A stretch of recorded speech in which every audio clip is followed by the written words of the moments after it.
Okay, ladies and gentlemen, we're going to try to keep this simple for you. I am not going to be going to any GPTs or anything like that. I just need to mention something. We were going to start the arbitration program tomorrow, the 13th. We decided to put it off, and I decided to put it off until the 21st. It's not that it's not ready. I just need to go back and make sure that certain things are already put in place, and I need to further prepare the arbitrators. And then I need to do the videos helping you all to understand how everything goes. I don't suspect us putting it off past the 27th, but the 21st is the tentative day. And so let's just say I'm going to make it the 27th to make sure everything is where it should be, and that's the final day. So the 27th, if it's up before that, I will let you guys know. Now let me explain to you how this works. Usually, in order to be a party to an arbitration agreement, a party has to receive notice and they have to accept it. Now, that there's a caveat to that. If there is a prior agreement, then a party can do what's called a notice of change in terms of agreement. All of our agreements always has a notice and change in terms. Just in case somebody says there was a prior agreement to that agreement, our agreements already cover that. Now, here's the thing.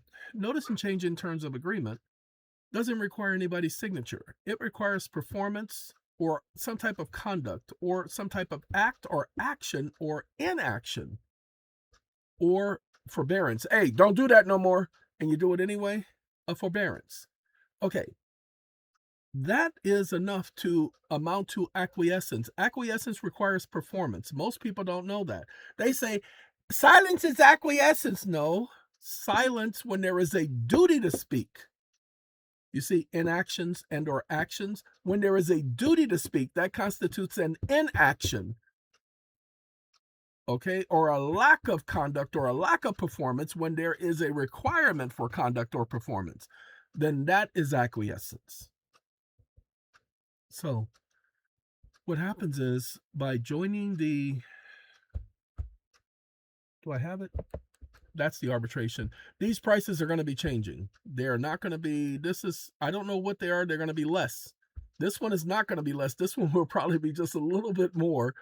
It will be a little bit more, probably $25 more, because we have to pay the arbitrator. And so it'll be $25 to $50 more because we have to pay the arbitrator. Each one of these are taken into consideration and the arbitrator has to be paid.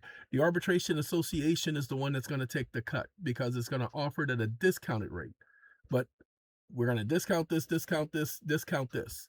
This one, we have to increase it because this is the arbitrator documenting that someone violated someone's rights. For instance, we told you guys about this case right here with Ava Turbobar, and how these individuals did her wrong, how the judge issued an order outside the statutory time frame. Those will go to a senior arbitrator who knows the law. It could go to the Arbitration Association to where there's a quorum that decides those actions and those matters. And they document what the judge did wrong. Okay? That's for that only. Ladies and gentlemen, in these arbitrations dealing with the trust, I need to state this. Give me a second. All right, there are 549 people who joined this. All of you are part of the agreement. Why are you part of the agreement? Because all you're doing is assigning your interest, not your property. Your property remains yours. You're assigning the interest in your property, the interest in your identification, the interest in your publicity. You're assigning that to the trust. You're selling the trust. I need some protection because I can't get no protection out there. Okay, so I need you all. I need you to protect my property interests. Just that simple. We're not assigning the property interest in your home, only in your identification, your name, your reputation, from individuals taking that and making a profit off of it. NCIC is one of those companies. NCIC is not law enforcement. They never were law enforcement. They're a private corporation. Pacer is a private corporation. Even though technically the credit bureaus, but you'll have to be able to prove that these individuals are making a profit off of your name. We'll talk about these things so that you'll understand. There are certain things that have to be done first. So once you notify the trustee has a duty and responsibility to communicate with them.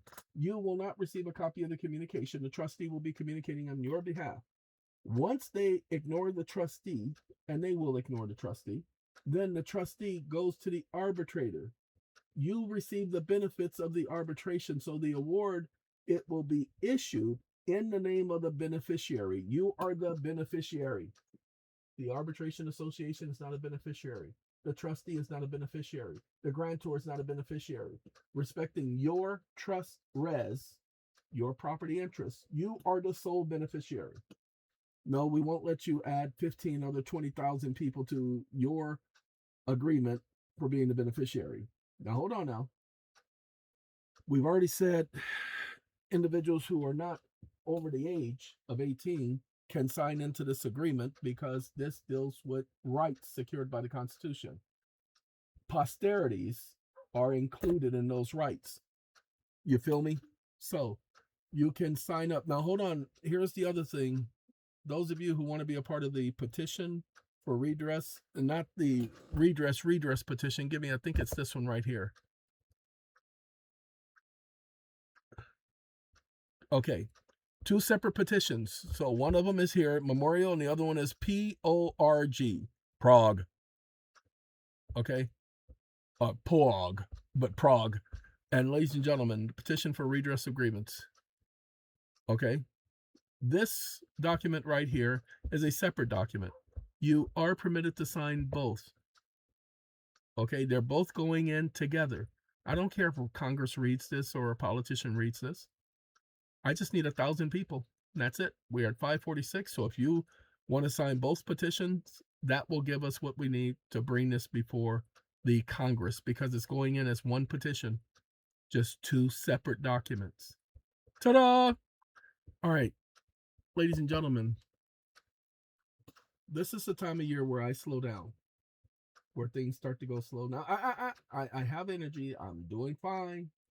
It's just I noticed that I don't have what I had in October, from October to December, well, January 6th.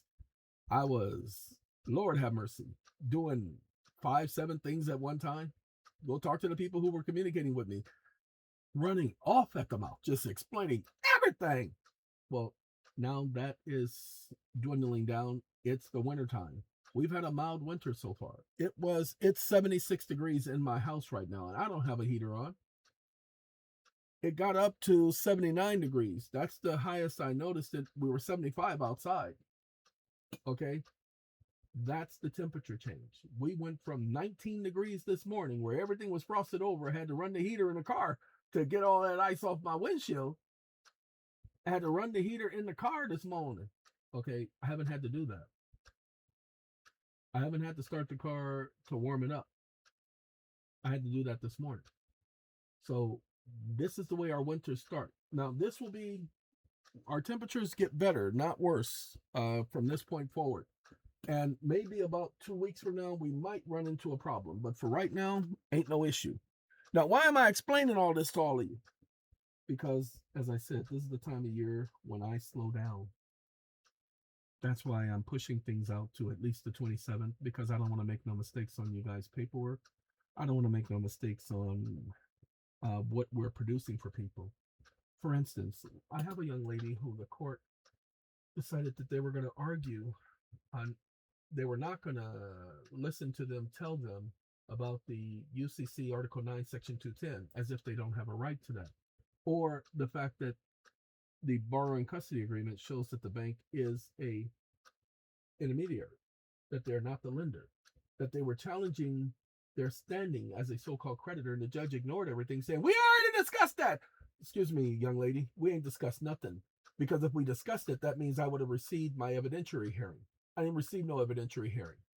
So I went into the GPT and I said, look, I'm bringing a complaint against the judge. Judge did this, that, and the other. And I listed 6 things.